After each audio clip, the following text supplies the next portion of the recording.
I think that we are seeing a shift in culture in what you would say is the military influencer sphere, and maybe the flashlight or the scope or magnifying glass is maybe just becoming a little bit more real, as people are believing that the Secretary of Defense, Pete Hegseth, has officially ruled some rules on the social media policy of doing things while in uniform. Now, this memorandum did surface only a little bit ago, and everybody was reading it thinking and everybody was rejoicing from this memorandum, and they were like, this is awesome. It says from the Department of Defense, has a seal on the top right of it as well, and says Office of Military Standards and Ethics Memorandum for immediate release. Subject, restriction on unauthorized use of military uniform on social media. Bottom line up front, effective immediately, all service members are prohibited from posting content in uniform for personal branding, monetization, entertainment, or social media growth without explicit written approval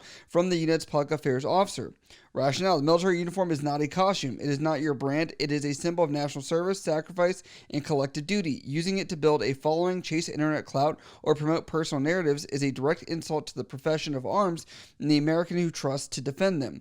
Policy details: all social media posts featuring the military uniform must serve an official mission, public education, recruitment, or formally approved command initiatives. Content must be reviewed and cleared by the public affairs officer prior to publishing. Service members who monetize, self-promote, or posture in uniform without public affairs officer clearance are subject to UCMJ action under Article 92, which is failure to obey order or regulation. Influence is earned through leadership and performance, not engagement metrics. This is final thought.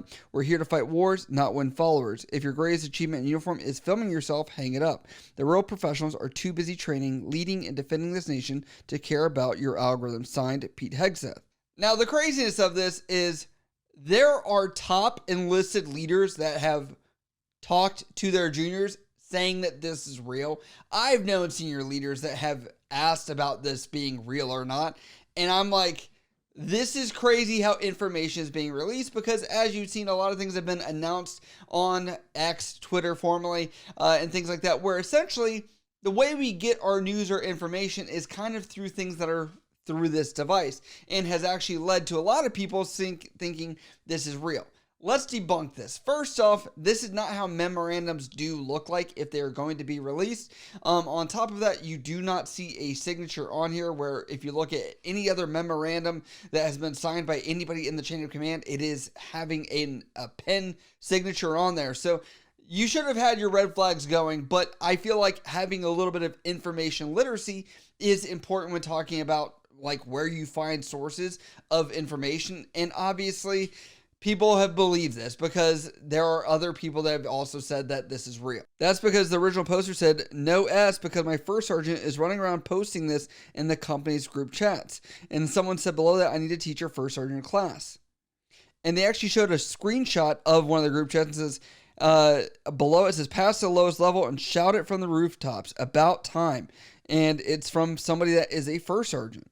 Now, I've been wanting to talk about this because this has been something that the Department of Defense has obviously already released, kind of honing in on social media policy over the past couple of years, essentially, where the most recent one that I've seen was for the Navy, where they actually had required service members to be advised. The critical word was advised not to talk about military policy, any of that stuff, while in uniform. And obviously, I think that's because people have been caught getting in trouble talking about things they shouldn't be while wearing the uniform. And there's a very specific guidance of not correlating or confusing that. Now, however, there were comments that brought this into play that I was like, this is very interesting to pick out. And it's the top one. This person, Academic Seaweed, says, first the thick Latinas, now they're going after the PSYOPs. No one is safe. Now, I want to kind of bring this up because what we've seen in a lot of instances is, when social media and the military came together first, what you saw was a lot of informational influencers talking about the military and then talking about the perks, the benefits, like vlogging, day in the life, like think of Nava the Beast, and things like that, where now we're kind of seeing some of this short clip stuff on shorter video form on TikTok and Instagram, and even live streaming kind of thing going on. And that's a whole chaos. But I can tell you, I've actually seen other creators talk about this, like Meat Canyon, if you guys don't watch him. He made an entire video kind of talking about the PsyOps thing of Hey Luhan and various others.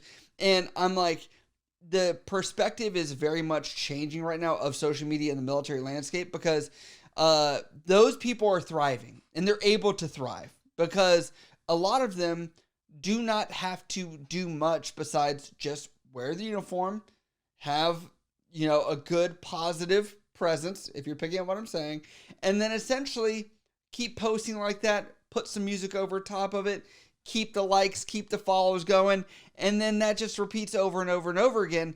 And the value proposition is essentially you now have younger military age men that are like, whoa, this is the military. It's like a shtick that's easy to happen.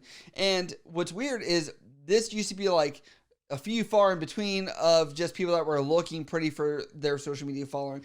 But now has really become the status quo where like that's the only value proposition that you're seeing. And obviously those people are still thriving because I've covered in recent videos of military members speaking out against various policies, procedures, whatever else that have been out there. And, you know, they are going to get their day, maybe in court if they decide to take it to court martial. But essentially, like, I'm just like, we can't have real leaders in the space that aren't always fake positive, because there is that. We also can't have leaders that I think are just showing up in uniform, looking pretty, or, you know, having some aesthetic, you know, type of content creation of this. Because I think those give falsehoods that are out there, unfortunately, and makes it really hard for recruitment, as people would say.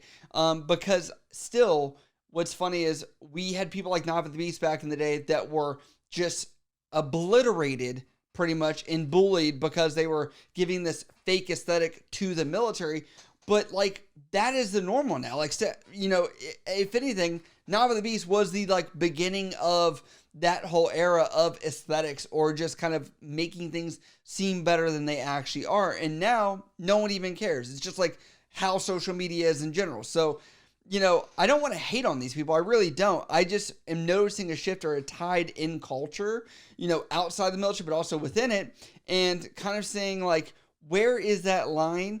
And it's funny that most of the comments on these posts about this are saying that they agree that there should be zero posting in uniform. And that continues to be like, where does that lay with the U.S. military going against people for their freedom of speech? I'd love to know down in the comments below what you guys think about that. But as always, I love you guys. I'll see you next time.